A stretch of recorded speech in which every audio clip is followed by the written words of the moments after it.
Good morning વિદ્યાર્થી મિત્રો, હું વિક્રમ શેખાવત આઈએસ કોચિંગ ક્લાસીસમાંથી. આજે હું તમને ધોરણ 12ના વાણિજ્ય વ્યવસ્થાના એમસીક્યુ તૈયાર કરીશ. આ એમસીક્યુ બોર્ડમાં પૂછાયેલા જુલાઈ અથવા માર્ચમાં કે ઓગસ્ટમાં છે અને આ એમસીક્યુ તમે તૈયાર કરશો તો 110% તમે તમારા પાસના રિઝલ્ટ અથવા ડેસ્ટિનેશન માર્ક્સને નજીક પહોંચી જશો. બરાબર વિદ્યાર્થી મિત્રો, અને તમે મારા ચેનલને લાઈક કરો, સબસ્ક્રાઇબ કરો અને ફોલો કરો. ધોરણ 12 વિષય વાણિજ્ય વ્યવસ્થા, most MP MCQ, GSB board IS coaching classes. મારી ઇન્સ્ટાગ્રામની આઈડી છે આઈ એમ વિક્રમ શેખાવત. નંબર 1, પ્રવૃત્તિની દૃષ્ટિએ સંચાલન કેવી પ્રવૃત્તિ છે? એ સર્વવ્યાપી, બી બિનકાર્યક્ષમ કે ડી ધ્યેય નિર્ધારણ કે ડી પારદર્શક? તો એનો જવાબ આવશે એ સર્વવ્યાપી, જે મે 2021માં પૂછાયેલો પ્રશ્ન છે. વ્યવસાય મંડળો પોતાના વ્યવસાય માટે કઈ બાબતોનું ઘડતર કરે છે? એ અસંગતતા, બી વિસંગતતા, સી વિચાર સંહિતા, ડી આચાર સંહિતા? તો એનો જવાબ આવશે ડી આચાર સંહિતા. જુલાઈ 2018માં પૂછાયેલો પ્રશ્ન છે. ઉચ્ચ સપાટી સંચાલનમાં કોનો સમાવેશ થાય છે? એ નિષ્ણાંતો, બી કામદારો, સી જનરલ મેનેજર, ડી ખાતાવાર અધિકારીઓ? અને એનો જવાબ આવશે સી જનરલ મેનેજર. માર્ચ 2018માં પૂછાયેલો પ્રશ્ન છે. આગળનો પ્રશ્ન વિદ્યાર્થી મિત્રો, આગળનો પ્રશ્ન આવશે તળ સપાટીને બીજા કયા નામેથી ઓળખવામાં આવે છે? તો એ કાર્યકારી સપાટી, બી કર્મચારી સપાટી, સી નીતિ વિષયક સપાટી કે ડી અધિકારીઓની સપાટી? તો એ કાર્યકારી સપાટી. મે 2021માં પૂછાયેલો પ્રશ્ન છે. આગળનો પ્રશ્ન નંબર 5, નીચેમાંથી કોનો સમાવેશ સંચાલનની એક પણ સપાટીમાં થતો નથી? એ નિરીક્ષક, બી જોબર, સી કામદાર, ડી હિસાબી અધિકારી? તો સી કામદાર. માર્ચ 2019.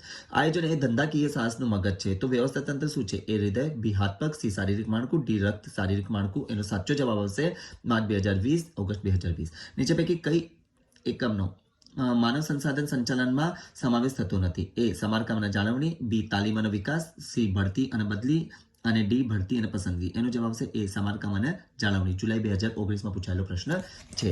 આગળનો પ્રશ્ન વિદ્યાર્થી મિત્રો, સંચાલનના સિદ્ધાંતો એટલે શું? એ અનુભવનો નિચોડ છે, બી સંચાલકો નક્કી કરે છે, સી પ્રયોગોથી નક્કી થાય છે કે ડી મેનેજરો નક્કી કરે છે? એનો જવાબ છે એ અનુભવનો નિચોડ છે. મે 2021માં પૂછાયેલો પ્રશ્ન છે. વૈજ્ઞાનિક સંચાલન વિચારધારાના પ્રેરણા કોણ છે? A Peter Drucker, B Henri Fayol, C Frederick Taylor, D Luther Gulick? તો સી ફેડરિક ટેલર. જુલાઈ 2018, માર્ચ 2019માં પૂછાયેલો પ્રશ્ન છે. 19મી સદીના અંત સુધીમાં જે વિચારધારાઓ રજૂ થાય છે તેને કઈ વિચારધારાઓ કહેવાય છે? એ નવપ્રશિષ્ટ, બી પૂર્વ પ્રશિષ્ટ, સી પ્રશિષ્ટ કે ડી આધુનિક? તો તેનો જવાબ આવશે સી પ્રશિષ્ટ. એ માર્ચ 2018માં પૂછાયેલો પ્રશ્ન છે. નંબર આગળનો જે બી આવતો હોય, તમે તમારા માણસોને સાચવો, તમારા માણસો બાકીનું તમારું બધું સાચવી લેશે. આ વિધાન કોણે કહ્યું છે? એ એફ ડબલ્યુ ટેગર, બી પ્રોફેસર ઉર્વિકે, સી આર રીસે કે ડી પ્રીટર કે? તો એનો જવાબ આવશે બી ઉર્વિકે. જુલાઈ 2019માં પૂછાયેલો પ્રશ્ન છે. આગળનો પ્રશ્ન વિદ્યાર્થી મિત્રો,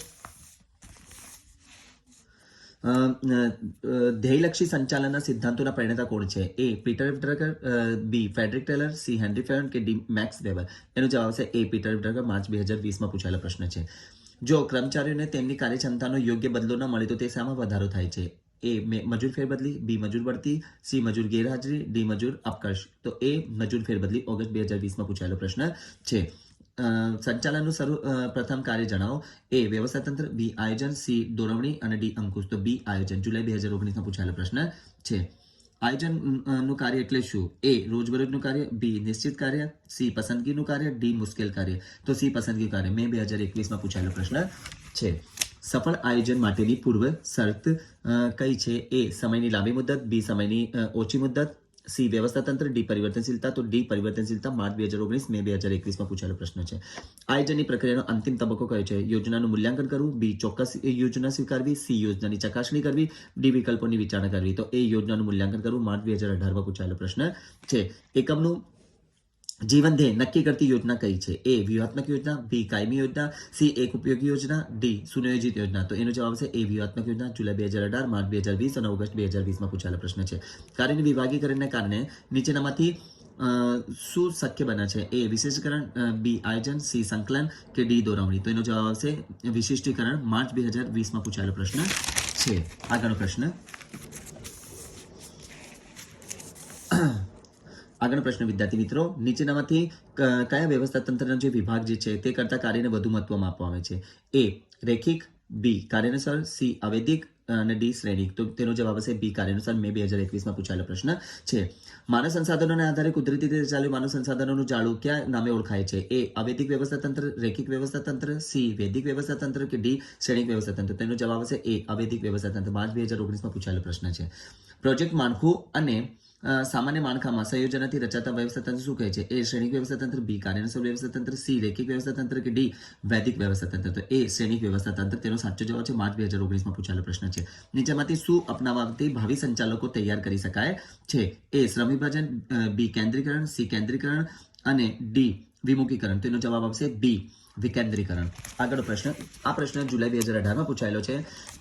નીચેમાંથી શું સોંપી શકાતું નથી? એ સત્તા, બી જવાબદારી, સી ઉત્તરદાયિત્વ અને ડી કાર્ય. તો તેનો જવાબ આવશે સી ઉત્તરદાયિત્વ. જુલાઈ 2019, ઓગસ્ટ 2020 અને મે 2021માં પૂછાયેલો પ્રશ્ન છે. આયોજન અને ધંધાનું મગજ છે, તો વ્યવસ્થાપન ધંધાનું શું છે? એ રક્ત, બી શરીર, સી હૃદય, ડી હાથ પગ. તો બી શરીર જે છે એ જવાબ સાચો આવશે. બિન સંચાલકીય કર્મચારીઓની પસંદગીની પ્રક્રિયા કેવી છે? એ મુશ્કેલ છે, બી ટૂંકી અને સરળ છે, સી ખર્ચાળ છે, ડી લાંબી અને વિશેષ છે. તો બી ટૂંકી અને સરળ છે. આગળનો પ્રશ્ન, ભરતી પછીનું બીજું કાર્ય કયું છે? તો એ બઢતી આપવી, બી પસંદગી કરવી, સી તાલીમ આપવી, ડી બદલી કરવી. તો બી પસંદગી કરવી એનો સાચો જવાબ છે. ધોરણની માત્રા કઈ સપાટીએ વધુ હોય છે? એ તળ, બી મધ્ય, સી ઉચ્ચ, ડી દરેક સપાટીએ. તો એનો જવાબ આવશે એ તળ, જે મે 2021માં પૂછાયેલો પ્રશ્ન છે.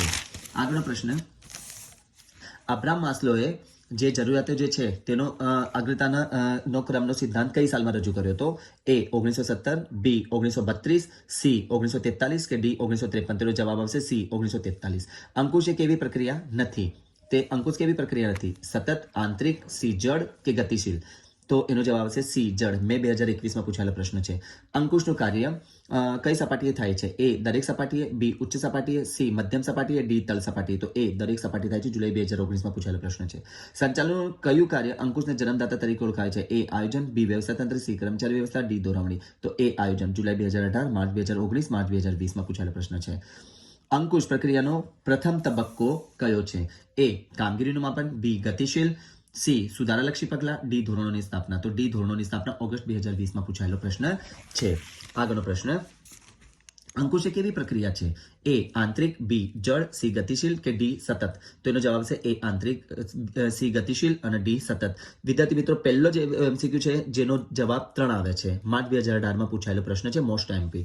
સંપત્તિના મહત્મીકરણનો હેતુ બીજા કયા નામે ઓળખાવા છે? એ સામાજિક કલ્યાણ, બી મૂડીરોકાણ, સી ચોખ્ખું વર્તમાન મૂલ્ય અને ડી ઇક્વિટી પરનો વેપાર. તો તેનો જવાબ છે સી ચોખ્ખું વર્તમાન મૂલ્ય. મે 2021માં પૂછાયેલો પ્રશ્ન છે. સંપત્તિના મહત્મીકરણનો અભિગમ કયા ખ્યાલ ઉપર આધારિત છે? એ રોકડ પ્રવાહ, બી સામાજિક જવાબદારી, સી સંપત્તિનું વર્તમાન મૂલ્ય અને ડી નફાકારકતા. તો આનો જવાબ છે એ રોકડ પ્રવાહ. માર્ચ 2018માં પૂછાયેલો પ્રશ્ન છે. નાણાકીય સંચાલન જે છે તે કોની સાથે સંબંધ ધરાવે છે? એ નાણાં બજાર, બી નાણાં કાર્ય, સી શેર બજાર કે ડી મૂડી રોકાણ. તો એનો જવાબ છે બી નાણાં કાર્ય, જે માર્ચ 2018માં પૂછાયેલો પ્રશ્ન છે. નંબર 36, રોકાણ અંગેના નિર્ણયો એટલે એ મૂડી પડતર, બી મૂડી બજેટિંગ, સી મૂડી માળખું અને ડી નફાકારકતા પુનરોકાણ. તો તેનો જવાબ છે બી મૂડી બજેટિંગ, જે માર્ચ 2020માં પૂછાયેલો પ્રશ્ન છે. આગળનો પ્રશ્ન છે વિદ્યાર્થી મિત્રો કે ઇક્વિટી અને દેવાનું યોગ્ય પ્રમાણ ધરાવતું મૂડી માળખું એટલે? તો એ મૂડી માળખું ઇષ્ટતમ, બી સરળ મૂડી માળખું, સી કાર્યશીલ મૂડી માળખું કે ડી પ્રમાણસર મૂડી માળખું. તો એનો જવાબ આપશે એ મૂડી માળખું ઇષ્ટતમ. માર્ચ 2019માં પૂછાયેલો પ્રશ્ન છે. આગળ, મૂડી માળખાના કેટલા પ્રકારો છે? એ 5, બી 4, સી 3 અને ડી 2. તો તેનો જવાબ છે બી 4. જુલાઈ 2018, જુલાઈ 2019, જુલાઈ 2020 અને ઓગસ્ટ 2020માં પૂછાયેલો પ્રશ્ન છે. ડિવિડન્ડ કઈ મૂડી પર ચૂકવાય છે? એ ભરપાઈ થયેલી મૂડી પર, બી અધિકૃત થયેલી મૂડી પર, સી મંગાવેલી મૂડી પર અને ડી કાર્યશીલ મૂડી પર. તો એ ભરપાઈ થયેલી મૂડી પર. માર્ચ 2019 અને માર્ચ 2020માં પૂછાયેલો પ્રશ્ન છે. વિદેશી રોકાણ સંસ્થાઓ તેની નોંધણી કોની સમક્ષ કરાવવી પડે છે? એ કંપની રજિસ્ટ્રાર, બી અદાલત, સી શેર બજાર, ડી સેબી. તો એનો જવાબ છે ડી સેબી. જુલાઈ 2019 અને ઓગસ્ટ 2020માં પૂછાયેલો પ્રશ્ન છે. ચાલુ જવાબદારીઓ કરતા ચાલુ મિલકતોનો વધારો એટલે? એ કુલ કાર્યશીલ મૂડી, બી સર્વર કાર્યશીલ મૂડી, સી નફાકારકતા કાર્યશીલ મૂડી અને ડી હકારાત્મક કાર્યશીલ મૂડી. તો વિદ્યાર્થી મિત્રો, આનો જવાબ આવશે ડી હકારાત્મક કાર્યશીલ મૂડી, જે જુલાઈ 2018માં પૂછાયેલો પ્રશ્ન છે.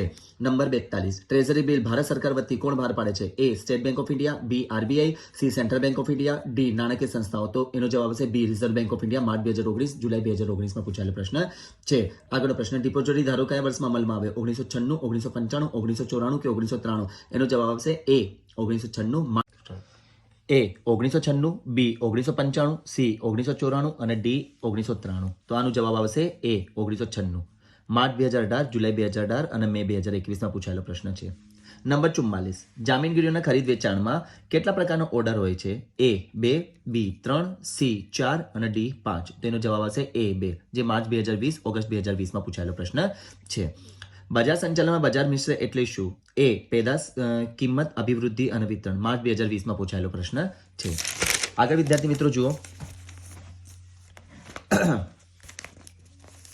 બજારીય વિભાવનામાં કોણ કેન્દ્ર સ્થાને છે? A ગ્રાહક, B પેદાશ, C ઉત્પાદન અને D નફો. એનો જવાબ આવશે A ગ્રાહક. જુલાઈ 2018, 2019, માર્ચ 2019 અને મે 2021માં પૂછાયેલો પ્રશ્ન છે. આગળ પ્રશ્ન, અભિવૃદ્ધિ દ્વારા શું કરવામાં આવે છે? A કિંમત વધારવામાં આવે છે, B વેચાણ વધારવામાં આવે છે, C ઉત્પાદન વધારવામાં આવે છે કે D ઉપરમાં ફેરફાર કરવામાં આવે છે, રૂપરંગમાં ફેરફાર કરવામાં આવે છે. તો એનો જવાબ છે B વેચાણ વધારવામાં આવે છે, જે ઓગસ્ટ 2020માં પૂછાયેલો પ્રશ્ન છે. નીચેમાંથી કયું કાર્ય બજારી સંચાલન છે? A માલ વપરાશને યોગ્ય બનાવવો, B માલનો સંગ્રહ કરવો, C બજાર વિભાવના, D વેચાણ. તેનો જવાબ આવશે C બજાર વિભાવના, જે મે 2021માં પૂછાયેલો પ્રશ્ન છે. 49 નંબર કે 50 નંબર જે બી વિદ્યાર્થી મિત્રો આવતો હોય, અભિવૃદ્ધિનું સૌથી વધુ પ્રચલિત, મહત્વનું અને સ્વીકાર્ય સાધન કયું છે? A બજાર વિભાવના, B વેચાણ, C જાહેરાત અને D કિંમત. તેનો જવાબ આવશે C જાહેરાત, જે માર્ચ 2018માં પૂછાયેલો પ્રશ્ન છે.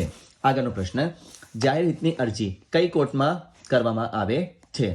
તો A જિલ્લા કોર્ટ, B દીવાની કોર્ટ, C ફોજદારી કોર્ટ કે D સુપ્રીમ કોર્ટ. તો વિદ્યાર્થી મિત્રો આનો જવાબ આવશે તમારો D સુપ્રીમ કોર્ટ, જે જુલાઈ 2018 અને માર્ચ 2020 ઓગસ્ટ 2020માં પૂછાયેલો પ્રશ્ન છે.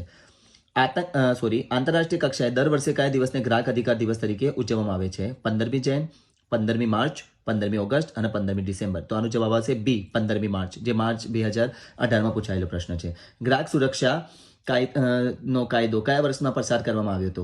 A 1956, B 1932, C 1986 અને D 2015. તો તેનો જવાબ આવશે C 1986, જુલાઈ 2019માં પૂછાયેલો પ્રશ્ન છે. તળ સપાટીએ હુકમ મેળવનાર વ્યક્તિને શું કહેવાય છે? તાબેદાર, ઉપરી, પ્રોજેક્ટ મેનેજર કે અધિકારી. તો તેનો જવાબ આવશે A તાબેદાર, જે વિદ્યાર્થી મિત્રો આપણું માર્ચ 2022માં પૂછાયેલો પ્રશ્ન છે. આગળના પ્રશ્ન જુઓ, માનવ સંસાધન સંચાલનમાં મુખ્ય કાર્ય કયું છે? બરાબર. A વેચાણ વૃદ્ધિ, B ગુણવત્તાની અંકુશ, C કર્મચારી આયોજન અને D ઉત્પાદન. તો તેનો જવાબ આવશે C કર્મચારી આયોજન, જે માર્ચ 2022માં પૂછાયેલો પ્રશ્ન છે. પ્રોત્સાહન આપીને અપેક્ષિત ધ્યેય પ્રાપ્ત કરવાની પ્રક્રિયાને શું કહેવાય છે? A અભિપ્રેરણ, B નિરીક્ષણ, C તાલીમ અને D માર્ગદર્શન. તો એનો જવાબ આવશે A અભિપ્રેરણ, માર્ચ 2022માં પૂછાયેલો પ્રશ્ન છે.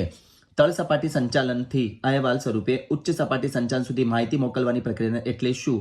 A માહિતી સંચાર, B માહિતી પ્રેષણ, C સંદેશા વ્યવહાર અને D ટપાલ સેવા. તો આનો જવાબ આવશે B માહિતી પ્રેષણ, જે માર્ચ 2022માં પૂછાયેલો પ્રશ્ન છે.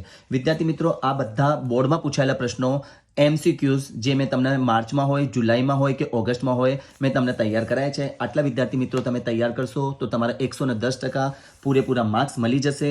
ઓકે, મારા ચેનલને લાઈક કરો, શેર કરો અને સબસ્ક્રાઇબ કરવાનું ભૂલતા નહીં.